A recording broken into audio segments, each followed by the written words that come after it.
Bienvenue sur la chaîne de l'école d'Épictète. Aujourd'hui nous allons parler des vertus théologales. Avant de commencer cette vidéo, je vous propose de rejoindre la page École d'Épictète sur Instagram. J'y publierai des contenus plus fréquents autour du stoïcisme et du christianisme. Le sujet de la vidéo d'aujourd'hui est complémentaire à celui traité dans la vidéo décrivant les 4 vertus cardinales du stoïcisme.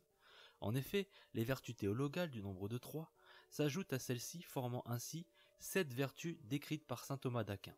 Les 4 vertus cardinales donc, et les 3 vertus théologales. Il s'agit ici de vertus plus spécifiques au christianisme. Elles portent d'ailleurs l'adjectif de théologales car elles ont Dieu comme objet d'attache et elles découlent de lui. C'est saint Paul qui en fera le premier la description dans 1 Corinthiens chapitre 13 verset 13. Maintenant, donc, ces 3 choses demeurent, la foi, l'espérance, la charité, mais la plus grande de ces choses, c'est la charité. Nous allons donc parcourir ces 3 vertus et tenter d'en apporter un cours descriptif. Nous parlerons ensuite de leur importance dans la vie du chrétien. Vertu numéro 1, la foi. La foi est indispensable au chemin spirituel du chrétien. La foi se met en mouvement dans notre croyance au Père et au Fils ressuscité qui nous garantit la vie éternelle comme nous pouvons le lire en Jean chapitre 20 verset 31. Mais ces choses ont été écrites afin que vous croyiez que Jésus est le Christ, le Fils de Dieu, et qu'en croyant vous ayez la vie en son nom. Précisons toutefois une chose importante. Dans la vie quotidienne, nous confondons souvent la foi avec l'espoir, notamment dans des phrases comme « garde la foi ». La foi n'est pas une croyance dans le sens « je crois que » ou « je pense que », mais bien une profonde conviction qui ne vient pas de nous mais du Père. Saint Augustin postule d'ailleurs que la foi est un don de Dieu, une grâce que l'homme peut ensuite accepter ou refuser, résolvant donc l'épineux problème du libre arbitre. Un autre vaste sujet qui pourrait lui-même faire l'objet d'une série entière de vidéos. Revenons à ce qu'écrit saint Augustin au sujet de la foi. Quelle est la première grâce que nous avons reçue? La foi. En marchant dans la foi, nous marchons dans la grâce. Par quoi en effet l'avons-nous méritée? En vertu de quels mérites antérieurs? Que personne ne se flatte, que chacun revienne à sa conscience, qu'il scrute les replis de sa pensée, qu'il repasse la suite de ses actes, qu'il ne fasse pas attention à ce qu'il est, s'il est déjà quelque chose, mais à ce qu'il a été pour être quelque chose. Il trouvera qu'il n'était digne que de supplice. Si donc tu étais digne de supplice, et s'il est venu, lui, non pour punir les péchés, mais pour pardonner les péchés, c'est une grâce qui t'a été faite. Ce n'est pas un salaire qui t'a été versé. Pourquoi est-elle appelée grâce? Parce qu'elle est donnée gratuitement. Ce n'est pas par des mérites antérieurs en effet que tu as acheté ce que tu as reçu. Le pécheur a donc reçu cette première grâce, la rémission de ses péchés.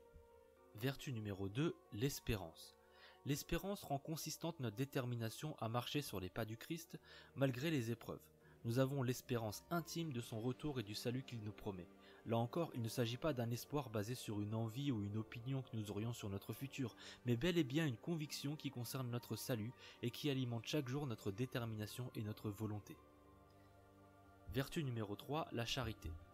Il s'agit là probablement de la vertu chrétienne par excellence, celle qui distingue le christianisme des autres systèmes philosophiques évoqués en ce qui concerne les vertus cardinales, y compris le stoïcisme. Considérée par saint Thomas d'Aquin lui-même comme plus excellente que la foi et que l'espérance, elle est une des doctrines fondamentales du christianisme dès ses origines. D'ailleurs, le passage de saint Paul présenté tout à l'heure précise également « Mais la plus grande de ces choses, c'est la charité ». Bertrand Connet explique l'origine et l'importance de cette vertu pour les pères de l'Église. Chez les Grecs, le terme ordinaire pour la qualifier désigne aussi bien la charité à l'égard de Dieu que la charité à l'égard du prochain. Pour Clément d'Alexandrie, il est en effet impossible d'aimer vraiment Dieu sans aimer le prochain ou d'aimer vraiment le prochain sans aimer Dieu. Mais plus qu'une vertu regroupant les différentes sortes d'amour, la charité est surtout la source et l'origine de toutes les vertus. Pour saint Jérôme et saint Grégoire, elle est la mère et la forme de l'ensemble des vertus, tandis que pour saint Bonaventure, elle représente le souverain désir d'être uni à Dieu. Soyons donc chrétiens en faisant de la charité la pierre angulaire de nos vertus. Nous avons ici présenté les vertus théologales complémentaires aux vertus cardinales qui ont toutes pour but l'exercice d'une vie morale. Nous pourrions ajouter à ces vertus les vertus d'intelligence, décrites par saint Thomas d'Aquin, la sagesse, la science et l'intelligence. Toutefois, bien que ces vertus soient importantes, elles se distinguent des vertus morales que nous avons présentées, comme le précise saint Thomas d'Aquin. Ainsi donc, pour bien agir, il est requis que non seulement la raison soit bien disposée par l'habitus de la vertu intellectuelle, mais aussi que l'appétit le soit par l'habitus de la vertu morale. Donc, De même que l'appétit se distingue de la raison, de même la vertu morale se distingue de la vertu intellectuelle. Aussi, de même que l'appétit est le principe de l'acte humain dans la mesure où cet appétit participe en quelque chose de la raison, ainsi l'habitus moral a la qualité de vertu humaine en tant qu'il se conforme à la raison. Voici donc pour les vertus théologales et leur importance capitale dans la vie du chrétien. Je vous invite à poursuivre la réflexion si nécessaire en commentaire. N'hésitez pas également à me rejoindre sur Instagram. Merci à vous.